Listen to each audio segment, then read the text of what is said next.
Olá, hoje a gente mergulha numa história que, olha, parece até ficção. A tentativa do Napoleão III, Aquele sobrinho do Bonaparte, é né? esse mesmo, a tentativa dele de criar um império francês no México. Isso lá nos anos 1860. A gente tem umas fontes aqui que detalham bem essa aventura. Uma aventura bem ambiciosa. Exato. E a nossa missão aqui é entender por que a França se meteu nisso, como é que a coisa toda aconteceu e, claro, o que ficou depois, né? Para o México, para as relações internacionais, o que esse Napoleão III queria do outro lado do Atlântico. Pois é importante entender o cenário, sabe? O México, recém-independente, mas assim, numa instabilidade danada, Muita confusão interna. muita. Dívidas enormes e ainda tinha tal guerra da reforma rolando. Liberais contra conservadores, aquela coisa toda de separar a igreja e Estado versus manter as tradições. Um barril de pólvora, então. Basicamente. E foi aí, nesse caos, que o Napoleão III olhou e pensou: opa, talvez aqui tenha uma chance para a França. Uma chance de expandir a influência. Entendi. Quer dizer, o México estava vulnerável, mas quais foram exatamente as motivações do Napoleão III?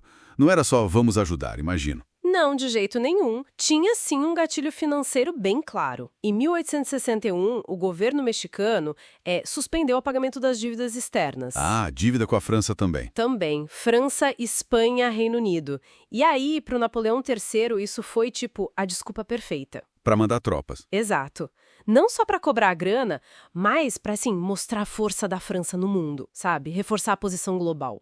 Faz sentido, mas tinha mais coisa, né, pelo que você falou da ambição dele. Tinha muito mais. E aqui a coisa fica fascinante mesmo. Ele sonhava alto. O plano era estabelecer uma monarquia católica, latina, ali nas Américas. Uma monarquia, em pleno século XIX nas Américas. Pois é. Alinhada com a França, claro, para criar uma zona de influência francesa e um ponto crucial, para tentar frear a expansão dos Estados Unidos. Ah, conter os Estados Unidos, que na época estavam... Exatamente, ocupadíssimos com a própria guerra civil. Foi uma jogada geopolítica muito, muito ousada e arriscada. Uma aposta alta mesmo. E como isso começou a funcionar? Ou não funcionar na prática? Não deve ter sido fácil chegar lá e impor isso tudo. Fácil, longe disso.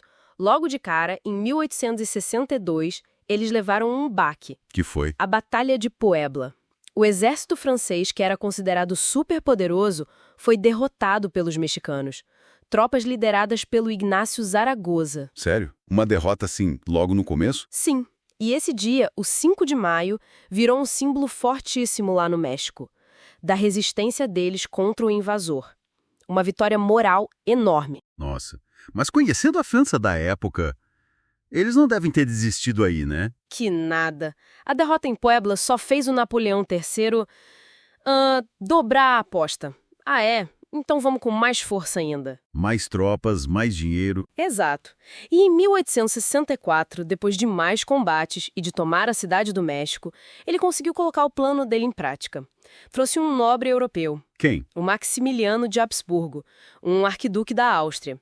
Ele veio com a esposa, a Carlota, e foram coroados imperador e imperatriz do México. Um austríaco imperador do México. Caramba! A ideia era criar um governo estável, pró-Europa, né? Isso, um império mexicano alinhado com os interesses europeus, principalmente franceses, claro. Só que... Só que tinha gente que não aceitava isso, obviamente. Claro, a resistência republicana continuou firme e forte. E o grande líder dessa resistência era o presidente que tinha sido deposto, o Benito Juárez. Ah, o Juárez. Figura importantíssima, né? De origem indígena, inclusive. Exato. Ele virou o símbolo máximo da luta pela soberania do México. E para complicar ainda mais para o lado francês. O que aconteceu? Em 1865, a Guerra Civil Americana acabou. E aí os Estados Unidos, reunificados e com um exército gigante e experiente, bom, eles voltaram a olhar para o sul. E não gostaram nada de ter um império europeu ali no vizinho. Nada mesmo.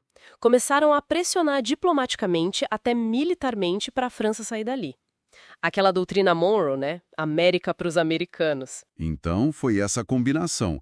A resistência interna do Juárez mais a pressão dos Estados Unidos. Foi a receita para o fim do projeto.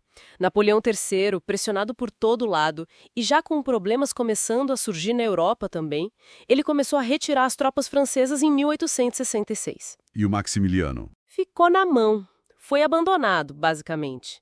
Sem o apoio militar francês, o império dele desmoronou rápido. E o que aconteceu com ele? Em 1867, ele foi capturado pelas forças do Juárez.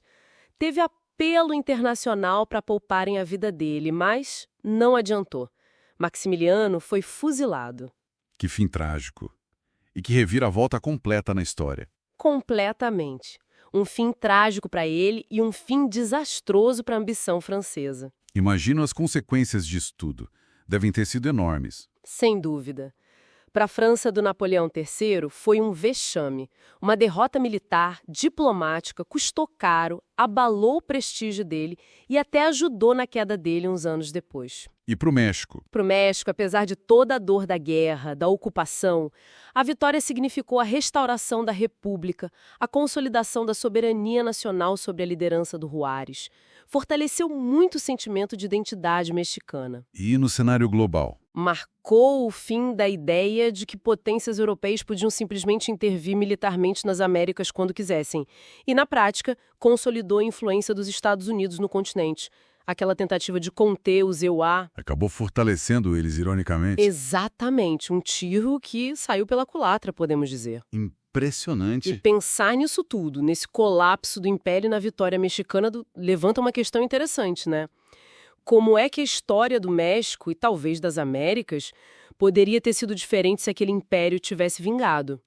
Mesmo que por pouco tempo, que outros equilíbrios de poder poderiam ter surgido? Fica aí a reflexão sobre essa aposta geopolítica tão ousada e, no fim, tão fracassada. É uma ótima reflexão para a gente terminar. E com ela a gente encerra essa nossa análise sobre a intervenção francesa no México. Uma história complexa, cheia de idas e vindas e com um legado que dura até hoje. Esperamos que essa exploração tenha sido bacana para quem ouviu. Inscreva-se no canal BRMX para descobrir outros podcasts